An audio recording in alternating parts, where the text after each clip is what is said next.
بسم الله الرحمن الرحیم. د لباس متعلق بل نور سبق ته مزید ګورئ. ولا نزلت الاسواق فساتین نسائیه، بازار ته د ښځو ولا شیان راغلي دي. صحیح ده.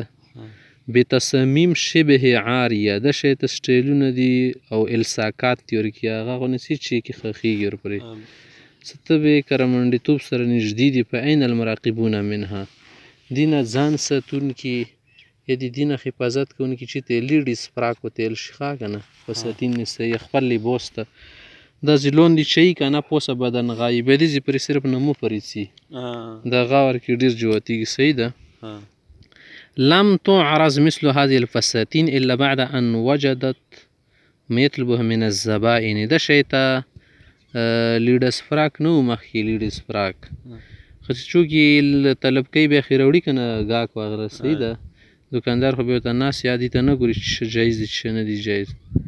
لقد تفشت في هذا البلد، په دې شهر کې دا شیان اوس ډېر زیات شولو. التنورات للنساء بعد بدل السراویل، د پرتوکو په ځای باندې اوس څه کوي د نور شیان استعمالوي. تنورات دغه تیل شي لیډیز سکټ وتیل شي سکټ د زنګنونو نه پوسه یي که نه صرف د پوسه پتنونه هغه کې پټ وي نورې رامنډې وي.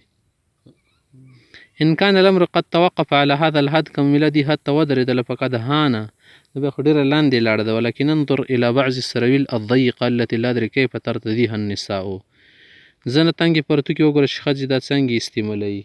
تنګې خو نه دي صحیح ښځو دپاره. والله اني لاتقطع اسفا على شبابنا الذين جعلوا من القبعات والنظارات، زه خو ډېر پرې کېږم افسوس کوم که نه په د خپلو ځوانانو باندې هغه کسان لا تقطع اسفا که نه یعنې زه پرې ډېر خفه کېږم دغو شیانو باندې ټوکړې ټوکړې کېږم چې دوی څه کوي. ځنه لباسونه شروع کړي دي هیټ شول کیف وغیره دا استعمالوي. صحیح ده. نظارات خاصې کتلې ولا شیانو تیل شي. الملونه الشمسیه، چې دوی څه کوي ځنه چشمې استعمالوي د مېرې سترګې غرمه دپاره شعارا لتقلید الغرب، انګریزانو په تقلید کې. شعار هغه دی دې ځای کې شعار معنی دی بس شعار په طور باندې عادات. اسفا نفتقد من یثقف الشباب، داسې کسان نه موندو چې دغو ځوانانو ته تهذیب ور زده کړي. ویبث فیهم روح الثقة بالنفس، او دوی کې د خپل ځان باندې ډډواله پکې پیدا وکړي. د دوی په زړونو کې دا پوک کړي د شیشه د خپل ځان باندې اعتماد لیخرجهم من هوة ما هم فيه، چې د کمې کاډۍ کې غورځېدلي دي نه یې راوباسي. لقد انتشر السفور في الكليات والجامعات الحكومية، په کالج وغیره یونیورسټیانو کې بپردګي عامه شوې ده. انتشار النار في الهشیم، لکه څنګه اور چې په ترکو کې ولګېږي ترکې زر سيزي که نه هشیم ترکو ته ای والله. حتى اصبحت ذات الحجاب الشرعي غريبة بينهن، نفس حجاب او پرده دو ته ډېر اجنبي لګي چې پرده چې شتیل شي چاته وایي. رأيت أحد الطلاب یو طالب مې وکتو قد مسک الآخر من تلبیبه، بل ګریوان نه نیولی فتله وطرحه ور ځمکې ونیوهو. كان الأجدر مناسبه دا چې یبتعد عن مثل هذا المزاح العنیف، د شی ته ټوکې چا سره نه یي کول پکار. صحیح ده.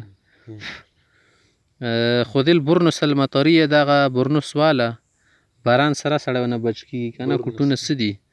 لعلک تصادف مطرا غزیرا یبل ثیابک، داسې نه چې ته سخت باران سره مخامخ شي ټولې کپړې ته لندې کېده سره یوسه. لا حاجة بي إليه، ما دي ته حاجت نشته. فقد أخذت مظلتي وسأقي نفسي بها من المطر، ما سره چتري شته ځان باران نه بچ کوم پې. إني لا أعجب لبعض الرجال الذين كيف يرتدون ربطة العنق، ځنه کسانو تاریانې مشته چې د ټای ولې چوی په ورمېږونو کې، نو تاسو ته ضرورت چې دا خو دې دپاره لکه وزا سره کنچکۍ پړه پکې اچوئ.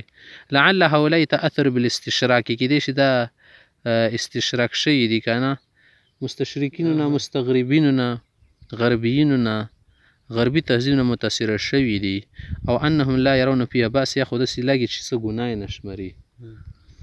اخبر الخیاط درزي ته ووایه چې بأن يحشي الیاقة وطرة السراویل الورق المقوى، چې د مخامخ کومه غڅې اګره وله ضیاقه که نه طرة السراویل او پرتوکې وله کوم ځایونه دي دغ کې د بکرام مه لګئ. صحیح ده. ټیک شوه. سمعنا ان یکون فی الیاقة لا فی طرة السراویل، موږ خو لیدلي دي چې په پرتوک وله پاچو کې نه چوي که نه خو د هغه کې ګریوان وغیره ځایونو کې اشتر لي حزاما ذائب زیم ما ته داسې هغه واخله چې ټچ بټن یې ورکېږي ذهبین سره غوندې لګېږي واحرص ان یکون من الجلد الخالص خالص د چمړي ولي که نه ما ته صرف هغه واخله نور شیان زه نه غواړم واخلص معنی دی بیلټ وتیل شي یعنی حرص وکه معنا دی چې د دې کوشش وکه صحیح ده ماذا عساک فعلا بالحزام اوس په دغه باندې څه کوې هیټ بیلټ باندې صحیح ده هدس چول شي عندك وجاع تا ته ولې دردونه لګېدلي دي که څنګه بالعمود الفقري په ملیې کې ام انک تريد ان تتفرنج څنګه انګریز جوړ شي تفرنج يتفرنج تمسر يتمسر افرنج افرنج صحیح ده افرنجي ته ځان انګریز ګل جوړول غواړي که څنګه طریقه ده چې زه شی ته کوې کولنګې چې ځان جوړول غواړي وتیل شي که نه خلکو کې